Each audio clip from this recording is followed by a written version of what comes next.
Hey there, it's Brady of Homeschool CHEER, where we're digging deep to help women who want to educate their children and elevate themselves. And this is Homeschool CHEER. I hope your homeschool is overflowing with happy today. For now, take a moment and sit back. It's story time. I've got a sweet little tale that I'd like to share with you. It's one I've seen play out over and over in homeschool groups. It's filled with lessons. It's got a great happy ending just for you. Got your cozy blankie and a nice cup of yummy? All right. It was the best of times, it was the worst of times. Homeschoolers across the land were looking for some fun. As the seasons changed, they were scampering. Their hearts pounded with anticipation and worry. Support was calling them, drawing their worried hearts in, but they were unsure of the path, and each step they took felt new and uncertain. 3 new homeschoolers sought what they thought they needed, each joining the same group, yet yielding very different results. Our first homeschooler, Gentle June, joined the group and offered her introduction as required by the group. Hi, my name is June. I've got 3 kids at ages 3, 5, and 7. We just started homeschooling and we're looking for some community. And with this tentative and rather generic introduction, June sat back. She listened and wondered and waited, and nothing really happened for Gentle June. Her year passed, her children learned, but the hearts of her family found neither the support nor the friendship that they desired. And with a whisper, June returned her children to public school. It is rumored that she told a friend that finding community as a homeschooler is too hard. She fades away. She joined us with a whisper, and our halls echo with her absence. She is silent with no support. And so we mourn our loss, for we are lesser without Gentle June. Our second homeschooler, enthusiastic Emily, announced her arrival with trumpets blaring and words spilling down the page. In her introduction, we learn of Emily's hobbies, all 14 of them, of her children's learning disabilities, and their laundry list of idiosyncrasies. Emily shares her favorite vegan recipe for meatloaf and also her radical political leanings about notebook paper. Her introduction is longer than the thesis that she wrote on gender roles in post-apocalyptic literature of the 18th century. Now, Emily makes a noise. We all know she's joined.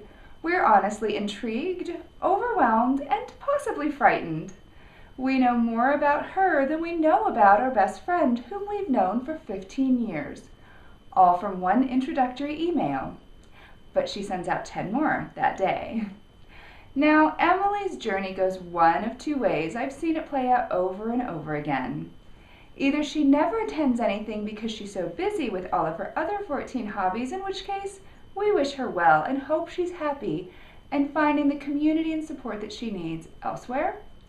Or she plans loads and loads of events, often missing success because she's missed a key step in planning the events and key elements that make her events desirable. She is a passionate lady and lovely to be around, alluring, but it just doesn't pull together. It's too much, it's not enough, it's just not quite right. She splatters, but she lacks substance. And we mourn deeply with her, for she clearly misses her own mark, and we are less because of it. Now, along comes successful Sue, like a breath of fresh air. She is not a perfect person, no more or less worthy or wanted than Emily or June. She just knows how to work the system, and she is a master. She isn't silent, she doesn't splatter, she scratches. With her introduction, she scratches the surface.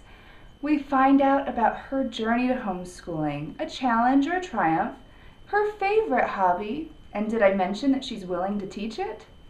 She leaves us wanting more. She's put some depth to her description, but not so much depth that we feel like we could fall into it, and we can't wait to meet her. At the next park day, she scratches the itch we had to meet her. She's outgoing, but mellow. This is a first meeting after all. She's friendly but doesn't hug us and wipe away a tear at her luck to have found her new BFF. This is a first meeting after all. She's curious and asks a few questions, but doesn't monopolize the question, holding us captive with her needs. This is a first meeting after all. She encourages her children to join in, but is understanding when it doesn't go off without a hitch. This is a first meeting after all. Several weeks later, she scratches our back. She plans an event, a simple one, easy, gentle, and she invites us, and we love it when that happens. She's watched the group, found an opening, made some good decisions, and thrown a lovely gathering. We all feel satisfied, including Sue, who has now scratched her own itch to find some community. With time, Sue plans more events, makes new friends, supports new members, becomes more of a leader, and really finds her own home sweet homeschool group. With patience, wisdom, and grace, she has scratched her name on our heart, and we rejoice with her, for we are greater because of all of our successful members. Now, obviously this tale is fiction, but it's told with experience from the many groups I've been a part of over the years. I've seen countless homeschoolers join, jump in, or not, light it up, and burn out. Heck, I've burned out myself, and maybe someday I'll tell you that story. But today, I wanted to tell you this story to help you figure out where you stand in this little tale. Are you perfectly balanced within your group? Awesome, lucky you. Are you hanging back? Are you too assertive? You don't plan enough, you plan way too much, get overwhelmed. And I've got a challenge for you. But before we go any further, this is about making changes within the larger group. I'm not encouraging you to change yourself, and certainly not yourself when you're surrounded by your peeps.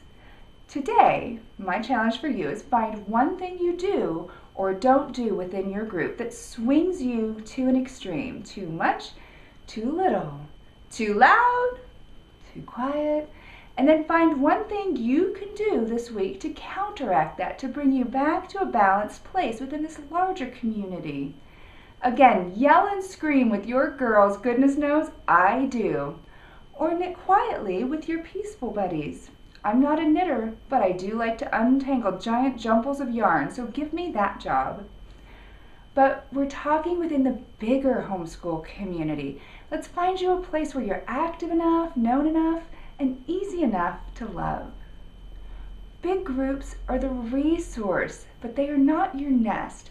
They hold your friends, but the group is not a friend.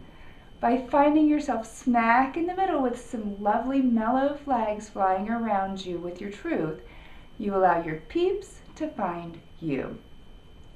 So this question is a great one for all of us to do periodically. Our groups change, our families change, we change. Take a moment and reevaluate your place within your group and find yourself exactly where you need to be right now. Here, I'll even go first. One of my biggest adjustments came when my group grew really rapidly. I looked around and realized that I was too familiar on list, and all of a sudden, I didn't even know a fair amount of our members. So I adapted by pulling back personally on list. I still planned and answered questions and offered resources, but I got personal with people off list. I severed my view of the group and my friends. They became separate but related. Now, in my next email, I've got a great tool to help you find the perfect balance between these three homeschoolers, especially if you're still trying to find more community. It's my roadmap to your happy homeschool community, and I'm pretty tickled with it. So watch for that. I know you're going to love it. We'll dig a little deeper and search out some of those pivotal moments and choices that really help folks slip into a happy, buzzing community. Here, real quick though, tell me what you came up with. I want to hear about what you found out that you were doing that was too much or not enough, and how did you balance that out? Leave a comment on Homeschool CHEER to share your thoughts with me. I read every one, and it makes my heart happy to hear what you think. And it motivates me to keep bringing Homeschool CHEER to your homeschool. If you enjoyed this, if I helped to make your homeschool a bit more cheerful, make sure you subscribe for my updates. You'll get some free tools, and you'll be sure to receive my weekly-ish dose of homeschool happy. You'll also get some extra good stuff that I only give out to my loyal homeschool subscribers. Have a great day.